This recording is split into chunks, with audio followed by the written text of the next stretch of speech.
nos dias do teste. Ó Deus, obrigado porque a Tua presença, a ação bendita do Senhor nas nossas vidas, nos abençoa e nos ajuda a prosseguirmos a nossa marcha fiéis ao Senhor. É isso que nós queremos que aconteça com esses Teus servos, que eles continuem caminhando no Teu caminho, porque certamente no dia do Senhor, o Senhor há de abençoá-los, há de dar resposta a tudo o que estão passando, e eles hão de ver o cuidado do Senhor nas suas vidas. Oramos, ó Deus, clamando e pedindo essas bênçãos, dedicando também ao Senhor esses dízimos e ofertas, e agradecendo a fidelidade do Teu povo, colocando tudo isso no Teu altar, suplicando que a Tua igreja tenha sabedoria do céu na administração desses recursos, para que o nome de Jesus Cristo seja engrandecido em tudo. No nome dEle nós oramos. Amém, Senhor. Irão se sentar, meus queridos irmãos. Nós vamos agora cantar.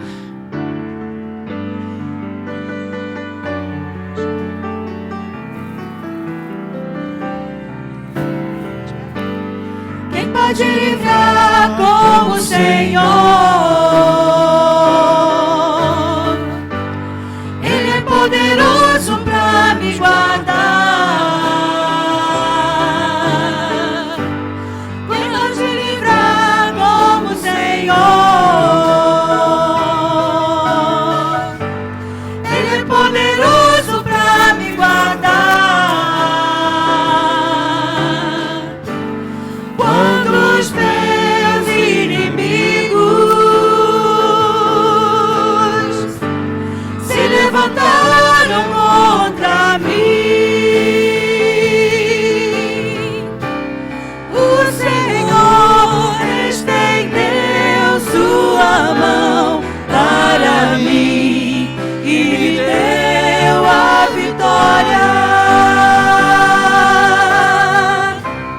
O Senhor estendeu sua mão para mim e me deu a vitória. Temos aqui conosco a Rebeca de Souza Oliveira. É isso? Mana do Arthur e do Isaac. É isso? Filha de Isabel. Epa. Vou tirar aqui daqui e vou botar aqui. Ó. Filha de Isabel e Michel. Nascida no dia 25 de maio desse ano.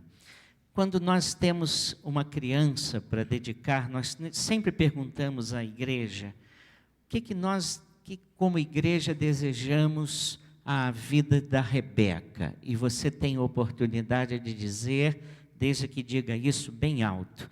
Então, vou dar a oportunidade. Fale, não levante a mão.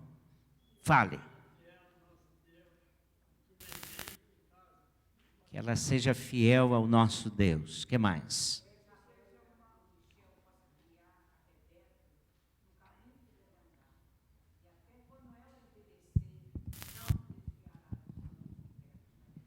Amém. Amém. O que mais? Tem que falar alto.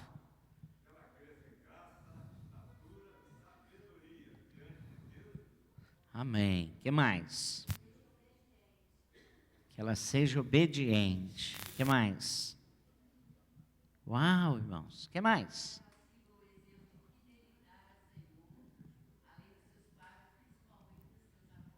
Amém, amém. O que mais?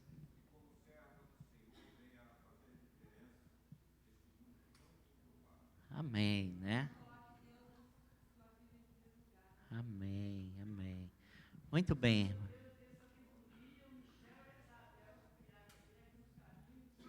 Amém, né? Amém. Ok. Vamos nos levantar, irmãos, vamos. Traz para cá, deixa ela chorar aqui comigo.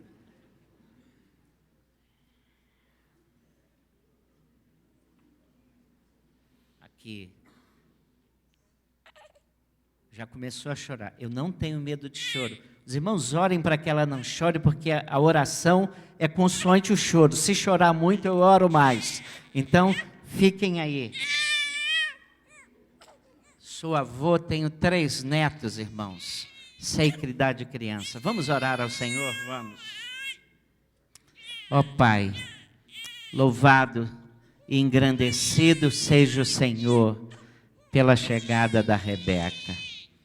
E como ela trouxe tanta alegria à sua querida família. Nós agora, por vontade dos seus pais, estamos aqui dedicando Rebeca ao Senhor. Estamos consagrando-a ao Senhor. Estamos dizendo que assim como Ele está no meu colo, nós queremos entregá-la nas Tuas mãos, Senhor. E pedir o Teu cuidado santo sobre ela. E pedir a Tua proteção na vida dela. E pedir, ó Deus, as Tuas bênçãos para ela. Que ela cresça, ó Deus, na Tua presença, conhecendo o Teu caminho, conhecendo a Tua palavra. Dá a ela, ó Deus, um espírito de mansidão e submissão à Tua voz. Que ela, ó Deus, possa ser uma serva Tua, conheça a Tua palavra e possa praticá-la. Oramos, ó Deus, pedindo que Rebeca, no tempo do Senhor, venha conhecer pessoalmente Jesus Cristo como o Deus da sua vida, o Senhor dos seus passos, e possa viver uma vida bonita para a glória dEle.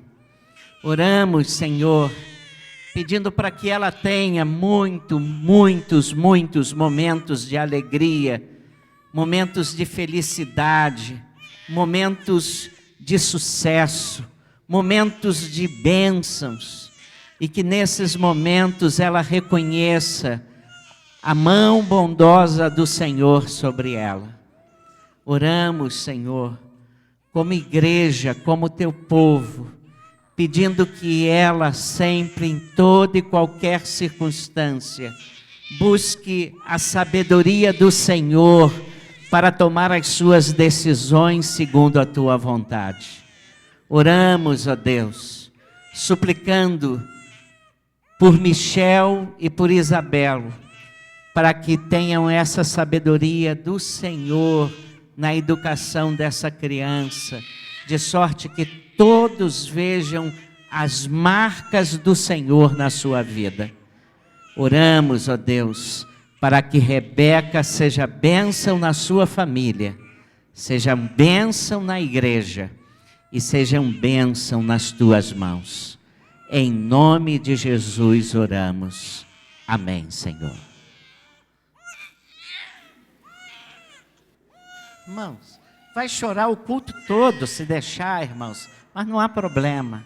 Deus abençoe.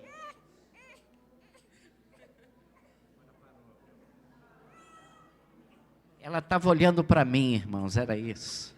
Queiram se sentar, meus queridos irmãos.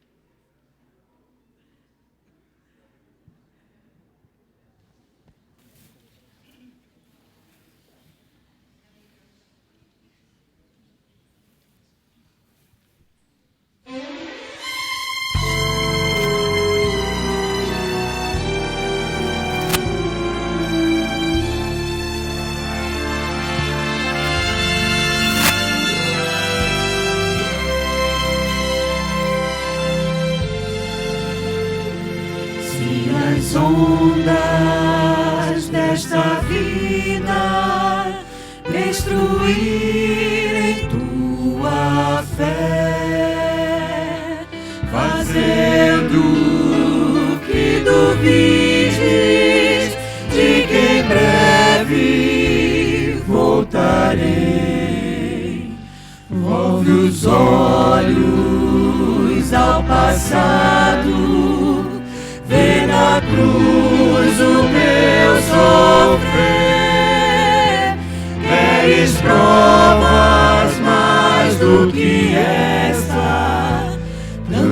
também que a vida tem. Pensas mesmo ser tão fácil esquecer o que falei?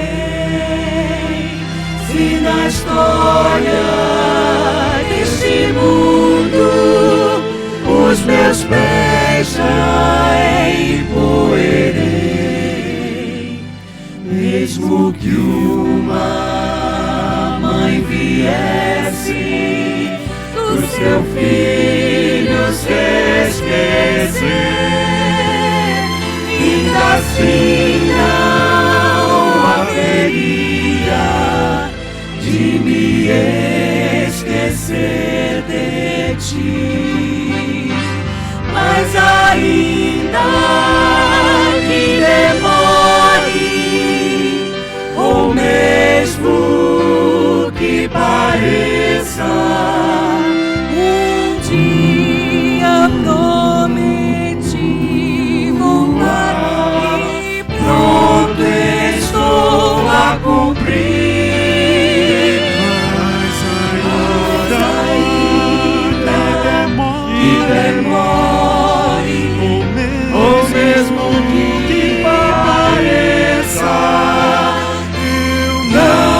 Esqueci de ti,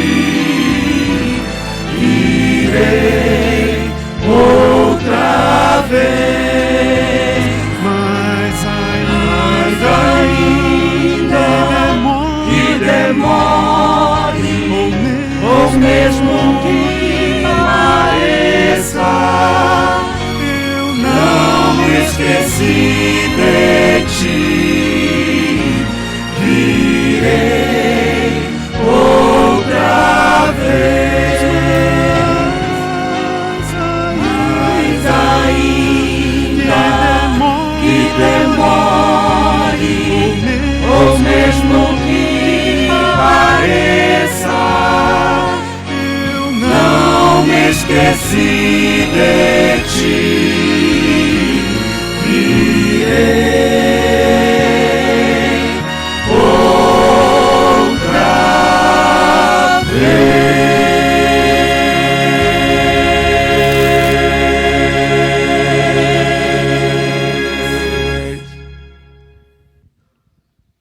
refletindo a luz de Cristo, fazemos diferença onde estamos inseridos. Quero convidar os irmãos a abrirem comigo suas Bíblias no livro de Apocalipse, capítulo 3, e nós vamos ler os 6 primeiros versículos de Apocalipse 3, dando sequência à série de mensagens em Apocalipse. Apocalipse 3, de 1 a 6. Olhe para o lado aí, veja se perto do irmão está alguma pessoa sem Bíblia. Ofereça sua Bíblia a essa pessoa para que juntos leiamos o texto. Apocalipse 3, de 1 a 6. Mesmo sentados, irmãos, vamos fazer a leitura com reverência desse texto bíblico. Leio a Bíblia na versão século 21, acompanhe na sua, e ela diz assim: escreve ao anjo da igreja em Sardes, assim diz aquele que tem os 7 Espíritos de Deus e as estrelas. Conheço as tuas obras, tens fama de estar vivo, mas estás morto. Fica alerta e fortalece o que ainda resta e estava para morrer, porque não tenho achado tuas obras perfeitas diante do meu Deus. Portanto, lembra-te daquilo que tens recebido e ouvido, obedece e arrepende-te, pois se não estiveres alerta, virei como um ladrão, e tu não saberás a que hora virei contra ti. Mas em Sardes também tens algumas pessoas que não contaminaram suas vestes. Elas andarão comigo, vestidas de branco, pois são dignas. Assim o vencedor será vestido de vestes brancas, e de maneira nenhuma riscarei seu nome do livro da vida, mas pelo contrário,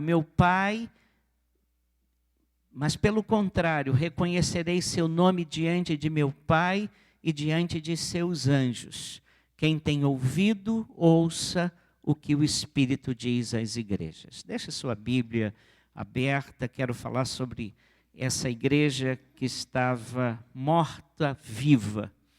Na época em que Jesus escreveu essa carta à igreja de Sardes, ou igreja de Sardo, a cidade estava decadente. Na verdade, há uma estreita conexão entre a história da cidade e a história da igreja.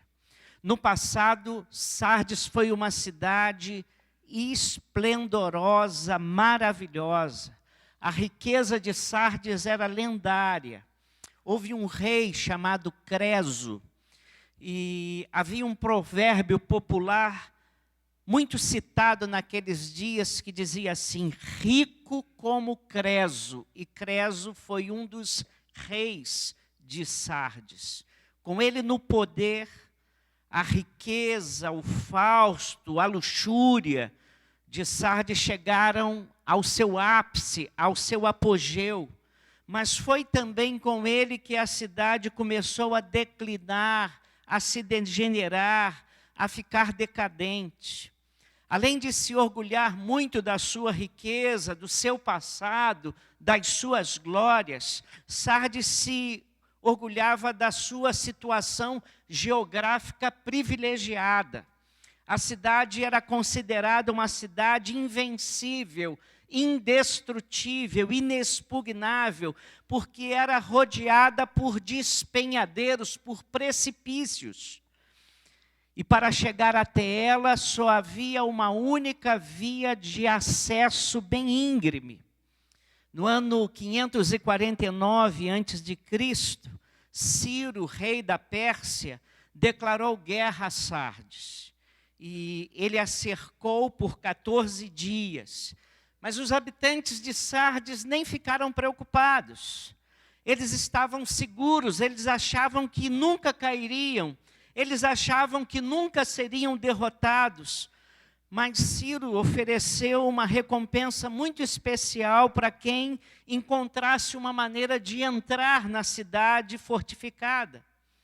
E um dos seus sábios, então, fez uma descoberta, que a cidade estava construída sob penhascos, mas as rochas eram muito frágeis. Então, numa noite, após 14 dias de cerco, o exército de Ciro surpreendeu os habitantes de Sardes com a incursão militar. Foi sorrateira, foi pelo penhasco, e eles chegaram como ladrão chega, numa hora, num lugar, num momento quando a cidade não esperava, a cidade estava dormindo. E então os cidadãos de Sardes se achavam tão seguros que eles nem montavam vigílias à noite. Por isso a igreja entende muito bem o que Jesus está dizendo para ela nos versículos 2 e 3b. Ser vigilante, numa outra versão. Na minha versão, Deus diz assim: fica alerta e fortalece ainda o que resta. Pois se não estiveres alerta, 3b, virei como um ladrão e tu não saberás a que hora virei contra ti. Sardes tinha fama do passado, tinha uma aristocracia arruinada, vivia em função do que foi no passado, da riqueza e do fausto do passado. Tinha sido um centro comercial muito bom, produtor de lã e de tintas. Além disso, o povo adorava a deusa mãe Cibele, e era um culto que acabava sempre em orgias, um culto semelhante aos cultos a Dionísio. Era também uma cidade sede do culto ao imperador romano. Nessa atmosfera de declínio, nessa atmosfera de decadência, uma cidade que vivia em função da fama de outrora, da riqueza, do poder do passado, havia também ali uma igreja decadente.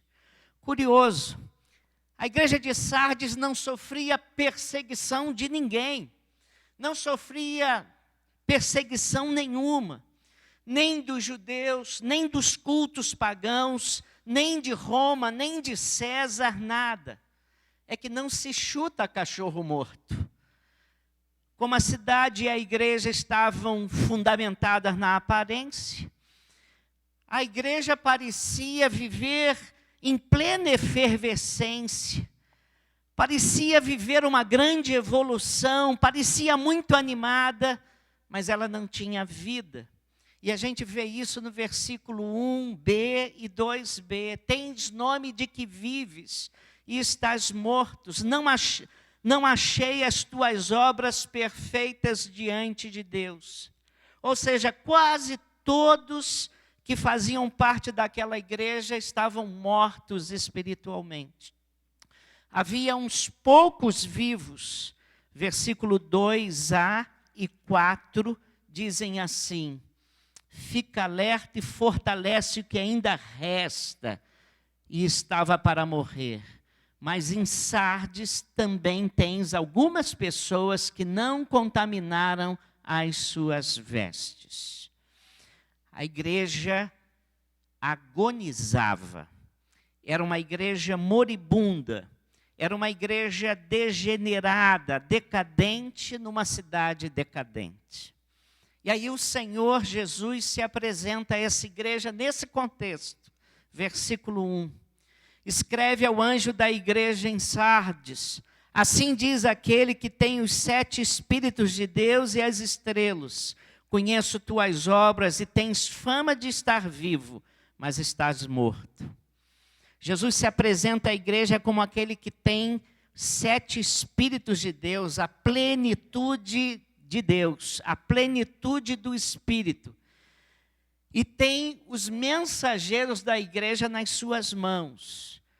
Ou seja, sob a sua autoridade. Se interpretarmos os anjos como sendo pastores das igrejas, seria então uma advertência aos pastores da igreja. É que a igreja nunca é muito melhor do que o pastor que tem. Jesus, que anda no meio das igrejas, vê e sabe tudo o que nelas se passa.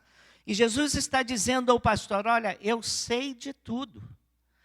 Eu não olho somente o que parece ser. Eu conheço profundamente tudo e toda a vida da sua igreja.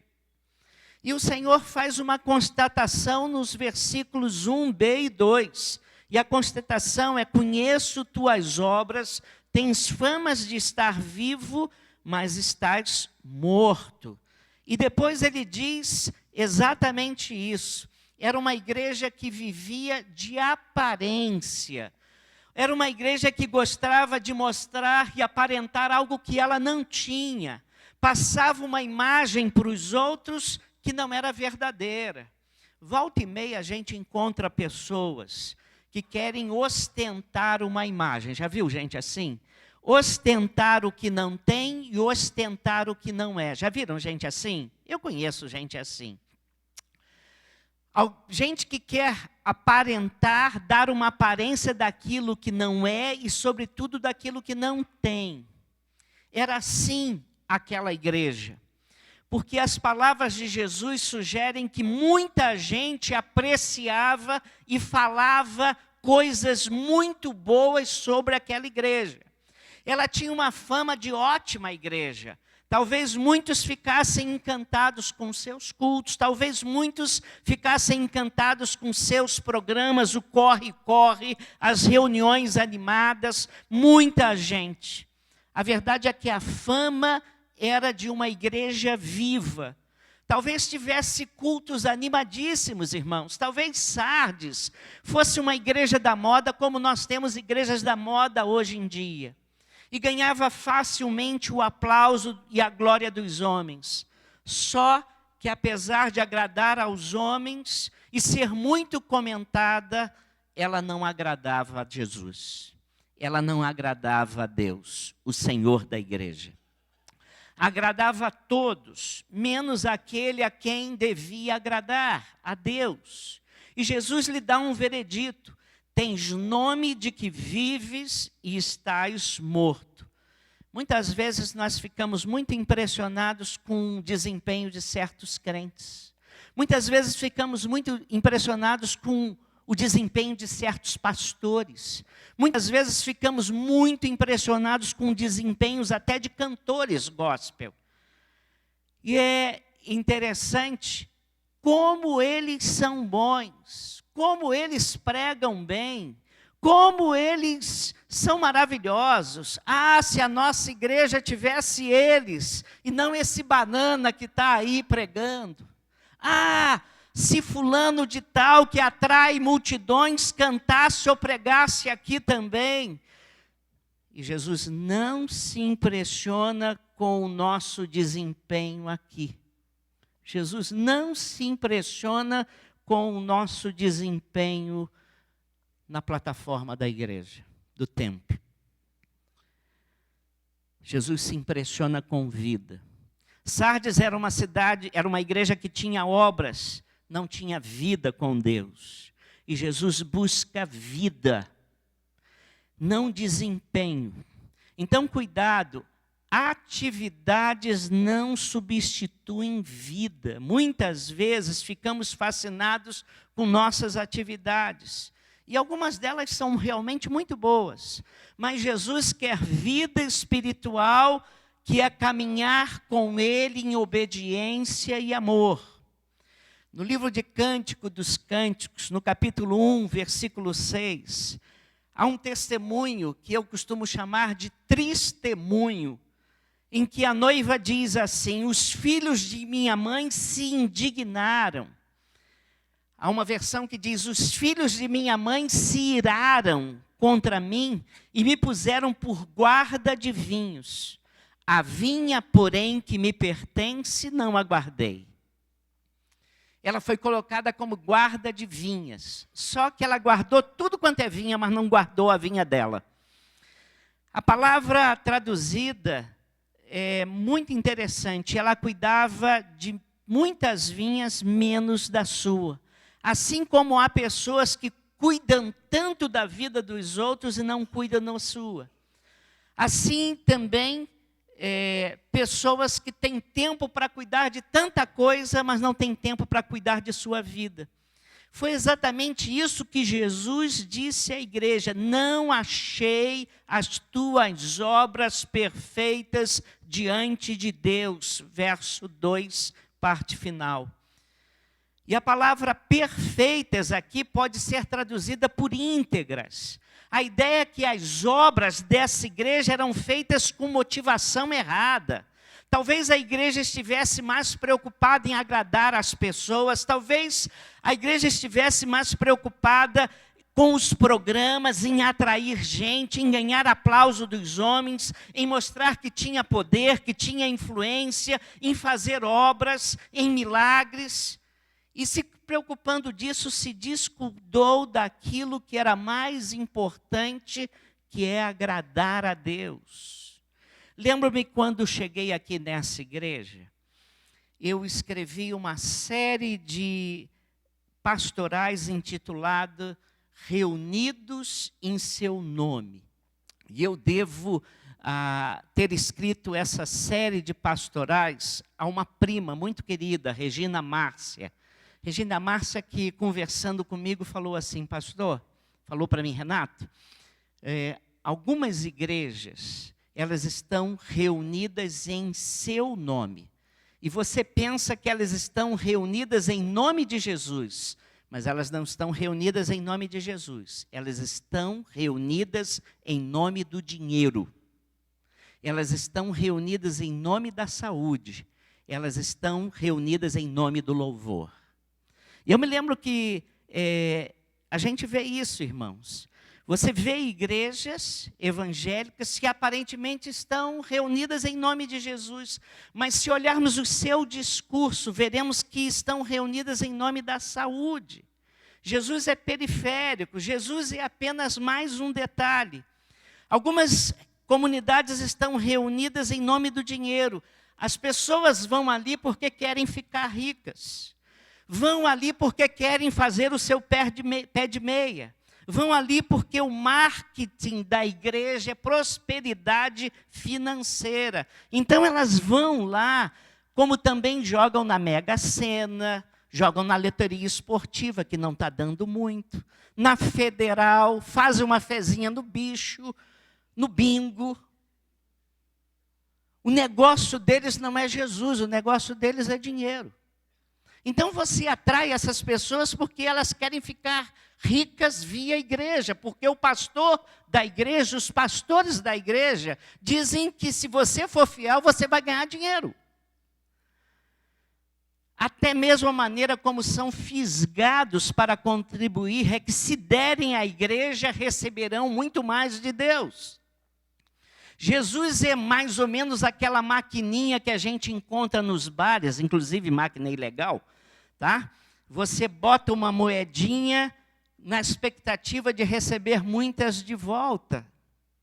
Outras comunidades estão reunidas em nome da saúde, porque o discurso lá não é para ir lá que Deus vai cuidar de você, nem ouvir a voz de Deus, mas você vai lá para se curar. Você vai lá em busca de um milagre. Você vai lá em busca de um óleo ungido. Você vai lá por causa da saúde. Jesus é apenas um detalhe, um mero detalhe. Outras comunidades estão reunidas em nome do louvor. As pessoas vão lá porque podem cantar. E tem um show gratuito. Tem uma banda evangélica, tem um canto gospel, uma música que lhe agrada. O importante é cantar, é louvar, é louvar. E quando chega a hora de ouvir a mensagem de Cristo, às vezes estão tão cansados, estão tão desestruturados, já louvaram tanto, já cantaram tanto, que já não têm tempo para ouvir a voz de Deus. E aí, se forem honestos, não estão reunidos em nome de Jesus, estão reunidos em nome do louvor. É o louvor pelo louvor.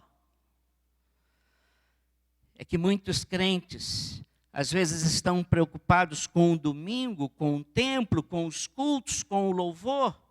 Pensam que vão se apresentar a Deus finalmente no domingo. Aí no domingo você vai todo bonitão, porque você vai se apresentar a Deus.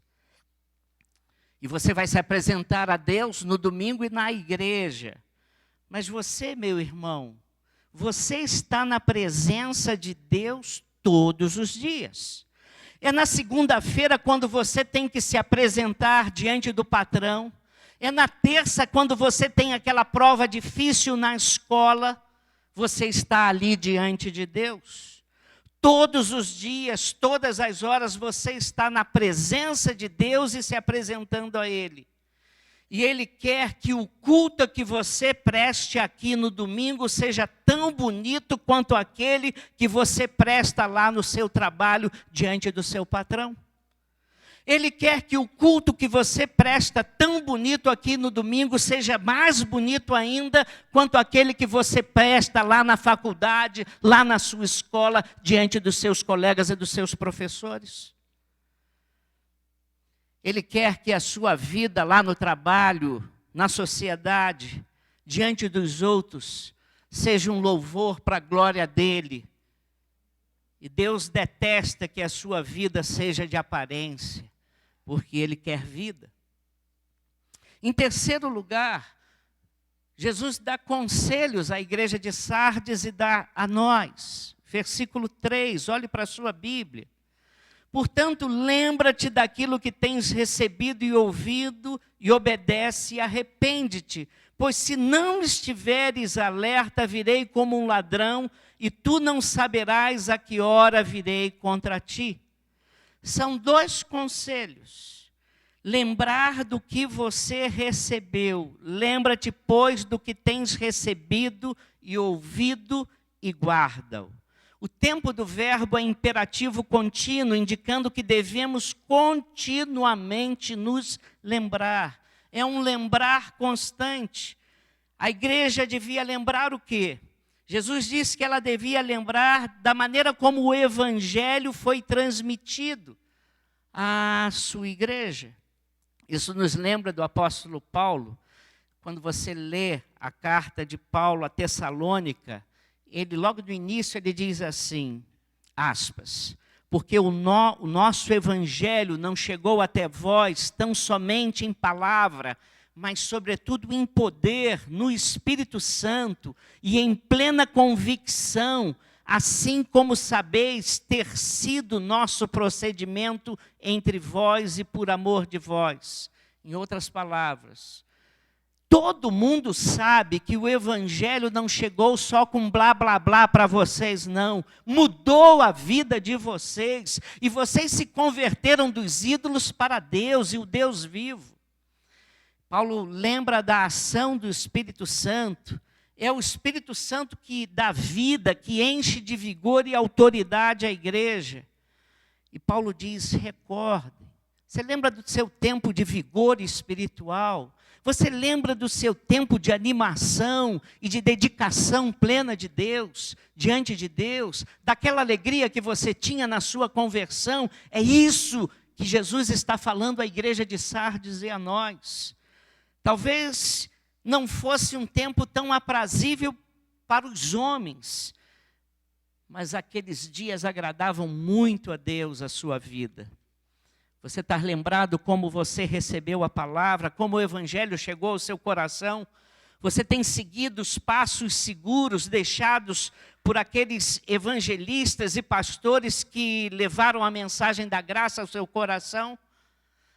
Lembra-se da mudança que foi operada em sua mente, nas suas ações? Você tem guardado no seu coração isso? Esse é o primeiro conselho de Jesus àquela igreja que estava vivendo de fama, vivendo do que não era, vivendo de aparência. Viva aquilo que você diz que está vivendo, viva aquilo que você diz que é. Você é crente, então torne-se um crente fiel. A segunda palavra é arrependa-te, versículo 3. É o mesmo verbo usado para incrédulos. Mudança de mente e de direção. Deus espera que haja reconhecimento humilde de que nós estamos nos afastando do padrão. Quando percebermos que nós estamos nos afastando, que haja um arrependimento do nosso coração, da nossa mente, e voltemos para Deus. Arrependimento não é alguma coisa que acontece só na nossa conversão. Só que o verbo arrepender-se nessa passagem indica uma decisão definitiva de romper com os desvios e pecados em nossa vida. A Bíblia diz em Provérbios 28, 13, quem encobre as suas transgressões jamais prosperará, mas o que as confessa e deixa alcançará misericórdia. Então Deus espera, Jesus espera que haja um arrependimento contínuo, um acertar de rota na nossa caminhada cristã. Mas em quarto lugar, o Senhor ameaça essa igreja. Versículo 3, e se não vigiares, virei sobre ti como ladrão e não saberás a que hora te virei.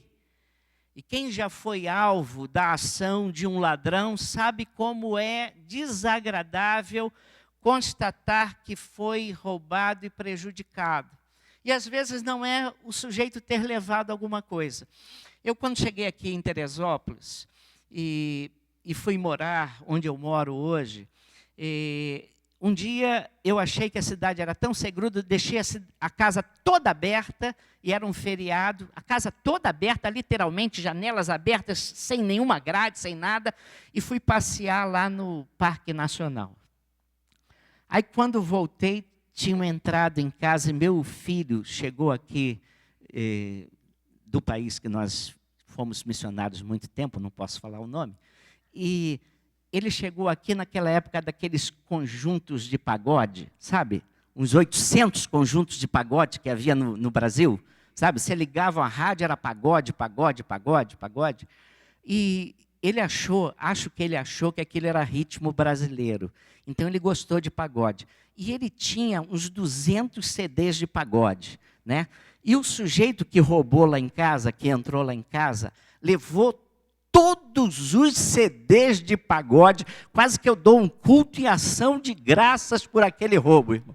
Aí levou também tênis dele, camisa do Benfica, que foi uma obra maravilhosa que fizeram lá, levou tudo que ele tinha de camisa de futebol, só roubou o meu filho, praticamente, né?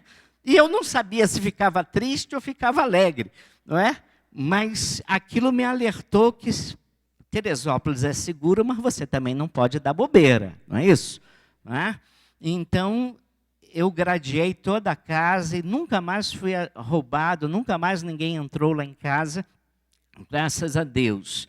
Mas o que me chama a atenção é que o que mais me pesava naqueles dias era o mal-estar de que alguém tinha entrado lá na minha privacidade e tinha tirado algumas coisas minhas. Aquele mal-estar não era nem a quantidade do que ele levou, nem o custo daquilo, mas fui violado na minha privacidade.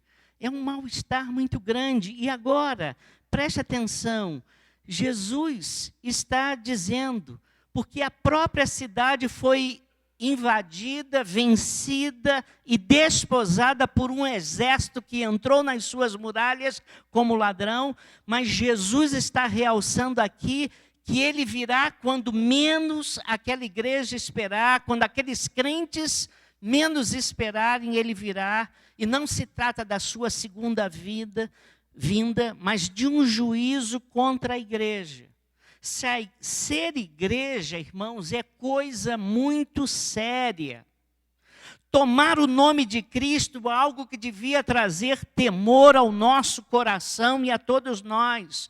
Pois Jesus diz que na sua segunda vinda julgará os moribundos, julgará os que deveriam ter vida e não, mas estão mortos. Julgará aqueles crentes que gostam de viver de aparência. E ele está dizendo isso, eu vou vir como um ladrão e vou julgar a vida de vocês. E na realidade, se estão mortos, nunca foram convertidos. São aculturados, aprenderam a linguagem dos crentes, aprenderam os gestos dos crentes, aprenderam os vocabulários dos crentes, mas não são crentes. São mortos dentro da igreja. Não admire isso, irmãos. Em Mateus 7, 21 a 23, Jesus fala daqueles que faziam milagres em nome de Jesus, expulsavam demônios de Jesus, eram líderes da igreja. E Jesus disse, naquele dia da minha volta, eu vou dizer para vocês, não vos conheço.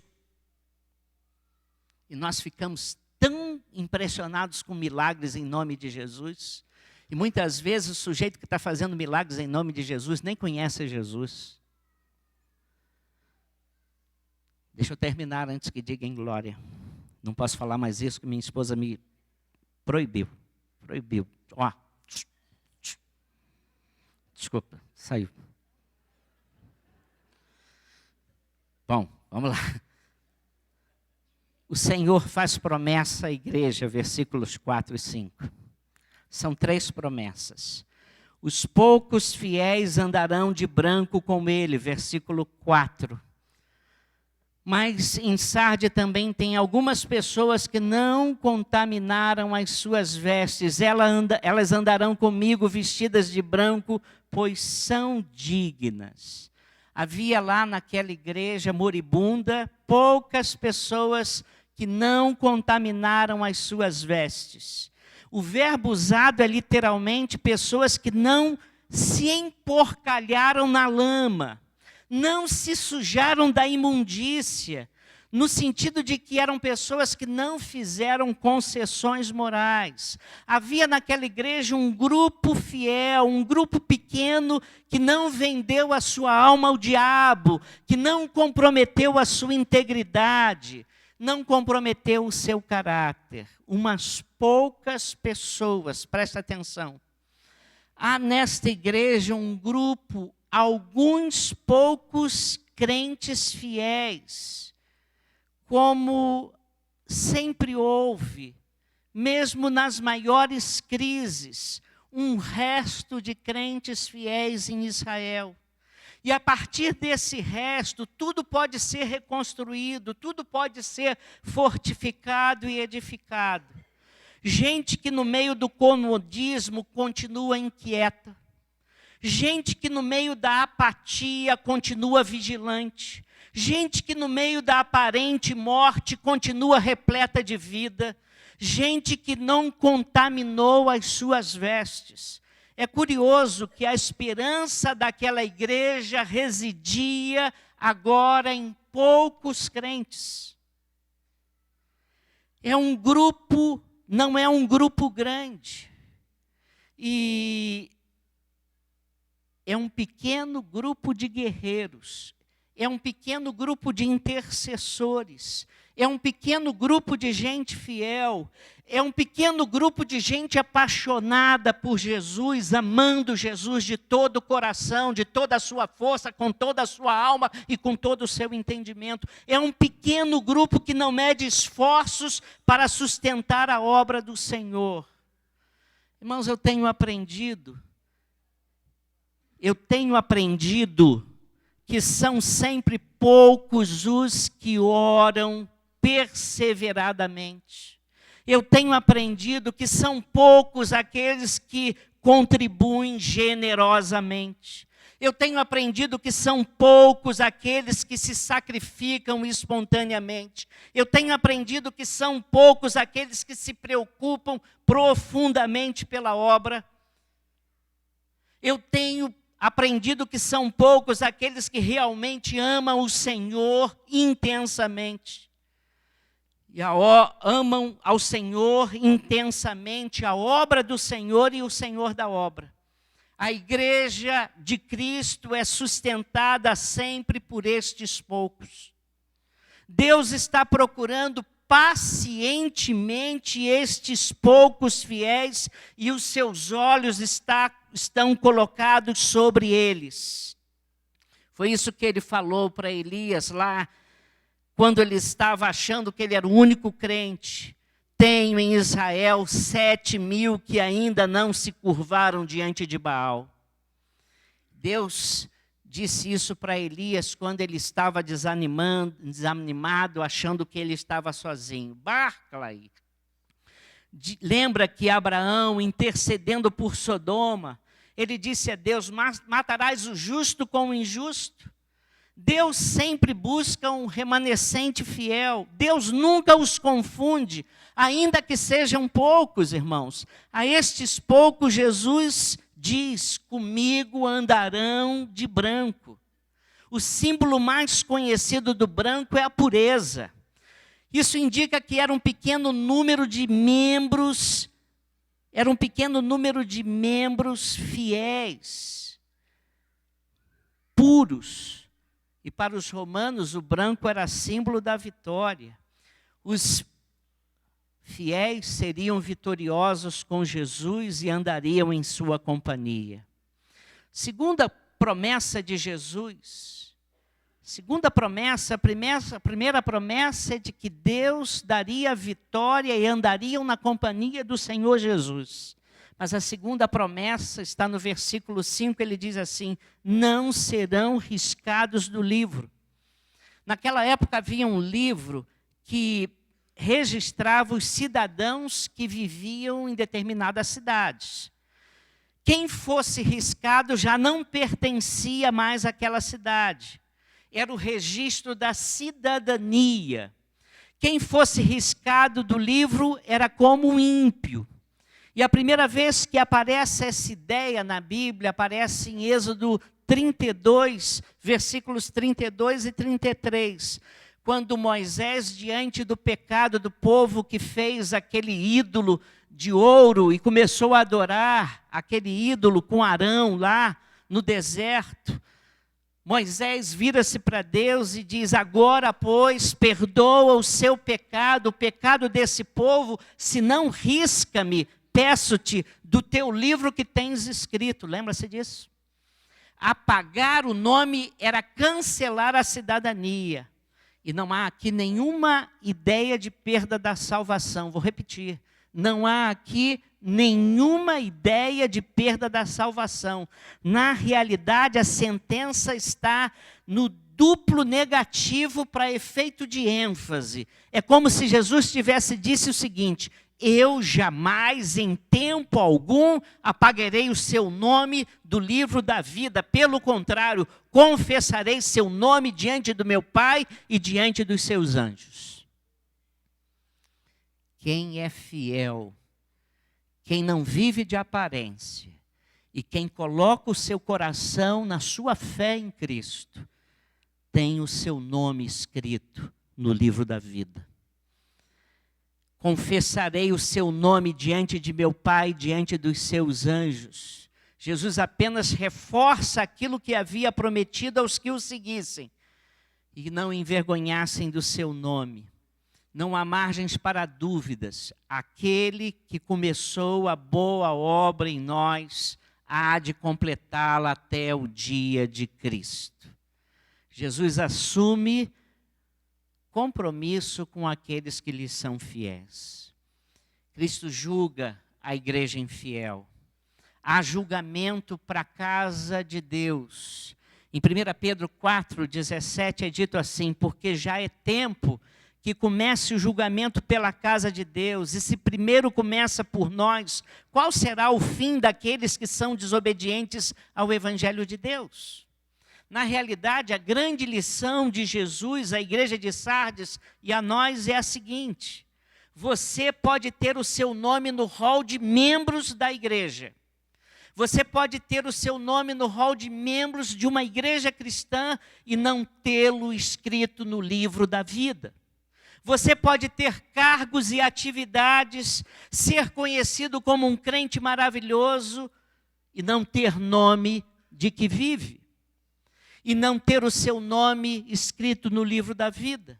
Você pode ter uma aparência externa de piedade, mas se o seu caráter não foi transformado, se o seu coração, a sua consciência, a sua mente não foram ainda lavadas pelo sangue do Senhor Jesus Cristo, então o seu nome não está no livro da vida. Você está vivendo de farsa. A Bíblia diz: ai daqueles que são puros aos seus próprios olhos, mas que jamais foram lavados da sua imundície. Vou repetir. Ai daqueles que são puros aos seus próprios olhos, mas que jamais foram lavados de sua imundície.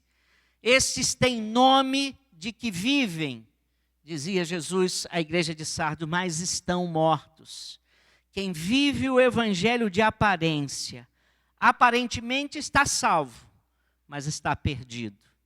Por isso, a palavra de Jesus à igreja de Sardes e a nós é uma palavra meio dura.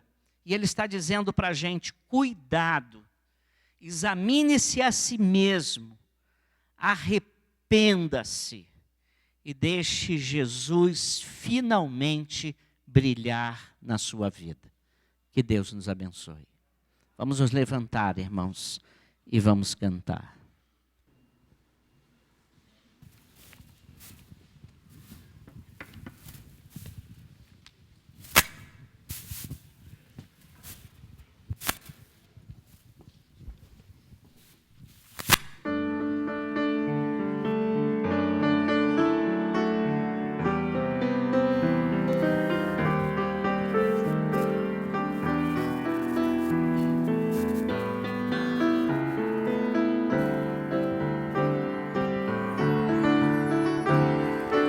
Lindo Senhor, maravilhoso, tão bem eu sei que os meus dias estão em tuas mãos, gravados em teus perfeitos planos. Tu me chamaste em tua presença e me guiou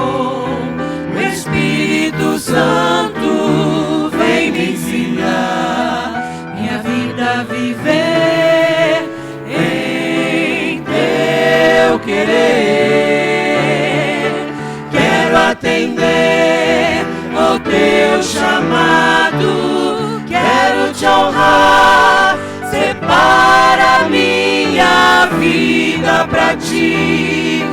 Quero ser só teu. Quebra-me, molda-me, enche-me, transborda-me. Minha vida dou nas mãos do oleiro. Chama-me, guia-me, usa-me, renova-me. Minha vida dou nas mãos do oleiro.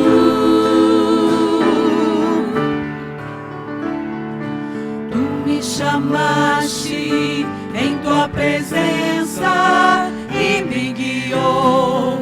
O Espírito Santo vem me ensinar minha vida a viver em teu querer. Quero atender ao teu chamado, quero te honrar, separa minha vida pra ti. Quero ser só teu. Quebra-me, molda-me, enche-me, transborda-me. Minha vida dou nas mãos do oleiro. Chama-me, guia-me, usa-me, renova-me. Minha vida dou nas mãos do oleiro.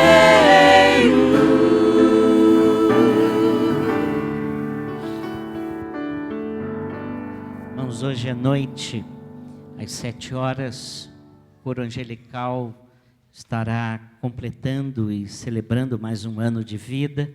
Nós teremos oportunidade, falamos sobre amigos na semana passada. Eu queria falar sobre amigos na dor.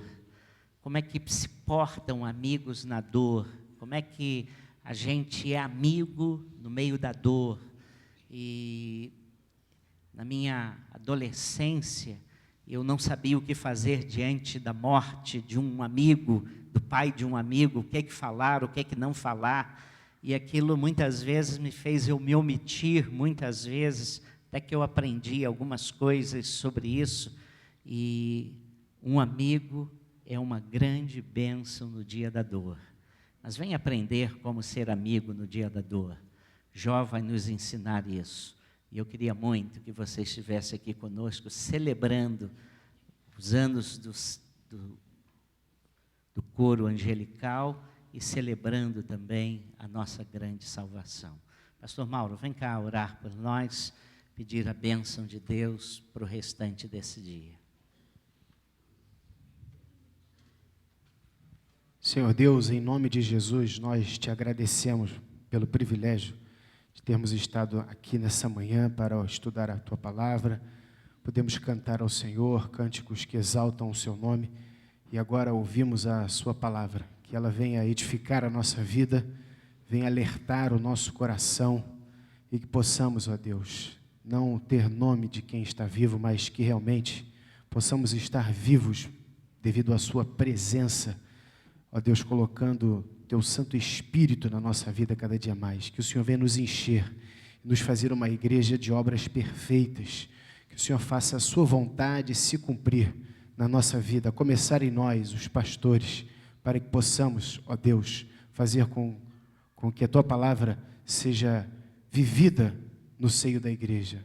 Que nós possamos realmente preservar aqueles que estão vivos, aqueles que estão amando ao Senhor, cuidando, ó Deus, do Seu rebanho. Para isso o Senhor nos colocou aqui. Obrigado pela Sua Palavra, que traz direção, segurança para a nossa vida e alerta para que venhamos a nos arrepender dos nossos pecados e das nossas faltas.